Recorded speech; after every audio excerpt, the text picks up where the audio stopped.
Good evening, everybody. My name is Loveless, and all my friends call me Love because I love love. I am love. And because I fall in love too easily. I fall in love too fast. I fall in love too terribly hard for love to ever last.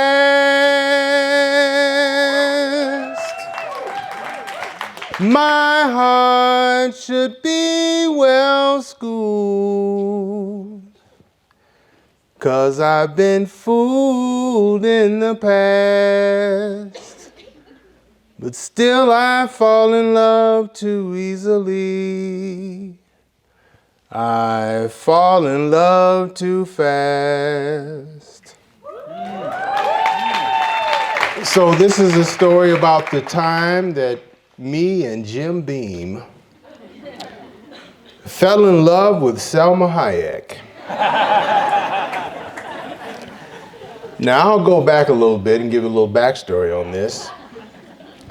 First of all, when I was a young, impressionable man reading the autobiography of Malcolm X and things like Message to the Black Man by Elijah Muhammad, I was advised by those teachers that I should develop relationships with people who spoke Spanish and raise generations of black and brown children so that we could become strong in this world.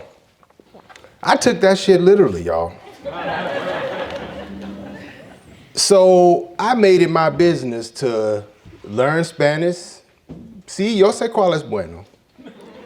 And I devoted myself to that cause. And so I became vulnerable as a result, particularly here in New Mexico. But this story is about the night that I fell in love with Selma Hayek. And I stood up some good friends in order to do so. And in fact, the mother of one of those friends, Sol Bentley, is here tonight. And a lot of y'all know Sol. And back in the day, he and I and Bobby Beals and Derek Washington and Dario had a production company called Misunderstood Entertainment. And I don't know if you all have been here long enough to remember the Paramount, but we shot a television pilot for a game show, a dating show called Spread the Love that we created. Because again, we're all about love, right? So one night we were supposed to meet back at the old Catamount to play some pool. And I went over to Evangelo's Mediterraneo, which was still open, had a little pool table to practice up because we were going to play for money. And as I was about to walk out, in walked a group of people I knew, and they had a woman with them that looked just like Selma Hayek. I'm talking about Selma Hayek for real, y'all. Pretty toes and everything. And so, politely, I play my game. I try to keep it cool, have a couple Jim Beams. So I get a call from Sol. He says, hey, man, we all here at the Catamount. Where are you? I said, I'll be right there. Pay my bar tab, and on my way out, I say goodbye, and this woman says, well, you are not about to leave here right now, are you? And I said, well, matter of fact, I'm not.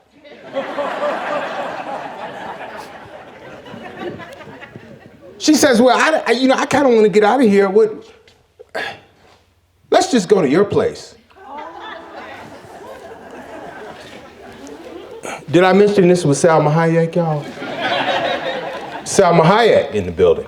So I said, okay. So I'm way up there off Bishop's Lodge Road, Circle Drive at the time. And she says, well, let's stop by Allsup's on the way out. And the look on her face made me believe that she was not just trying to pick up a couple of chimichangas, y'all. So we stopped through and I, wait for her in the car. And she comes back out with a little paper sack And in the sack, I can see kind of the corners of things in the bag. And it was a little, you could see the outline of something square, about this big, this big. And, it looked like it might have latex or something going on with it. So I got a little excited. And I thought, wow, she's thinking ahead and whatnot. She had a couple of beverages. And, of course, I had Jim Beam waiting for us at the house, too, so everybody was okay. And so we get to my house, and,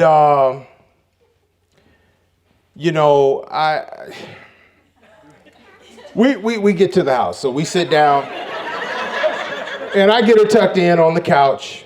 It's a pretty nice house, pretty big. So I get her tucked in on the couch, and she's got her bag. She says, hey, can I have a little water? Yeah, she can have some water. I get her some water, pour a drink. And so I need to go to the back and put on something a little bit more comfortable. So I go back there, and I've had a little drink, so I have to do the bathroom break and all that other stuff. So by the time I get myself together, I'm about 10 minutes, 12 minutes. I don't know. I didn't time it, but it was quick. And I came back around. I had on my, nice silk pajama bottoms.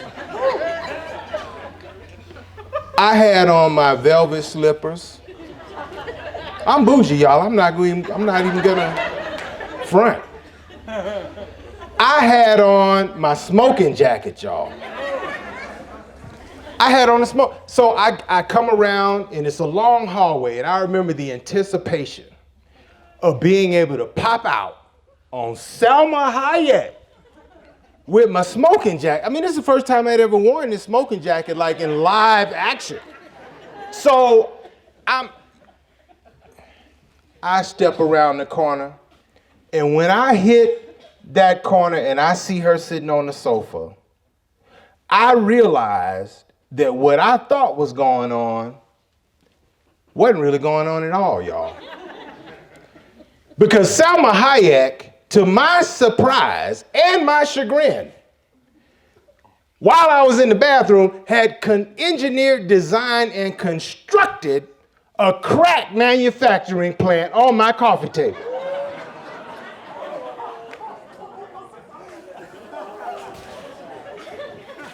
I'm talking about the steel wool, the spoon, the baking soda.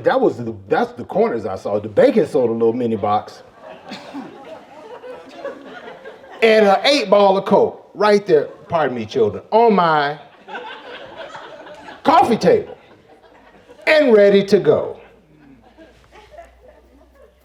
So now I asked myself, I said, okay, Salma Hayek is trying to do crack on your coffee table.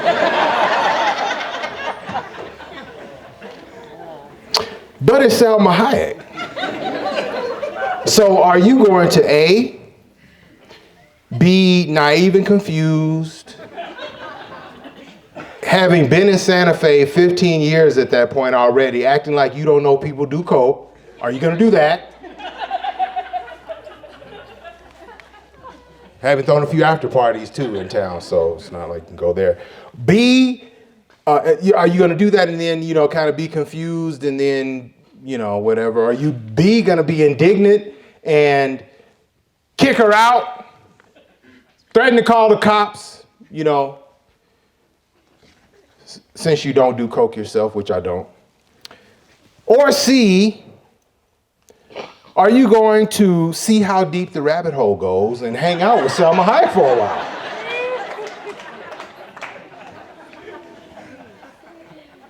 For those of you who know me, you already know which route I took.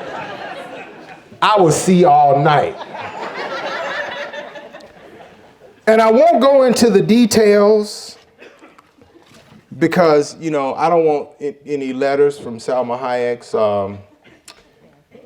attorneys or hate on Twitter from her fan club. It wasn't really Salma Hayek, but I swear to God it was a doppelganger. Like, it would have convinced any of y'all. And I wasn't even drunk when I met her, so I know for a fact. And by the time I finished exploring Alice's rabbit hole with Salma Hayek at like 2 p.m. the next day. Nonstop. This is me, and of course I don't do coke, but I was on like 6 Red Bulls and some pancakes from IHOP. That was my whole thing, because I did manage to get her to at least let me go grab some pancakes. But I slept all the rest of the day and the next night, and then Sunday, about noon, I get a call from Sol Bentley. And it was a buddy check. It was the last call he was gonna make before he called the police and have them come do a safety check at my house, because I was totally MIA, stood them up. Now, I was in the fetal position, completely traumatized, when I told Sol Bentley this story. And I came here tonight looking for a bit of therapy from a bunch of loving, supportive Santa Fe neighbors. And just like Sol, instead of the shoulder to cry on that I came here looking for, y'all been laughing at this whole thing. Is it really that funny? My heart should be well schooled, 'cause I've been fooled in the past. But still I fall in love too easily. I fall in love too fast. And I love you, Santa Fe.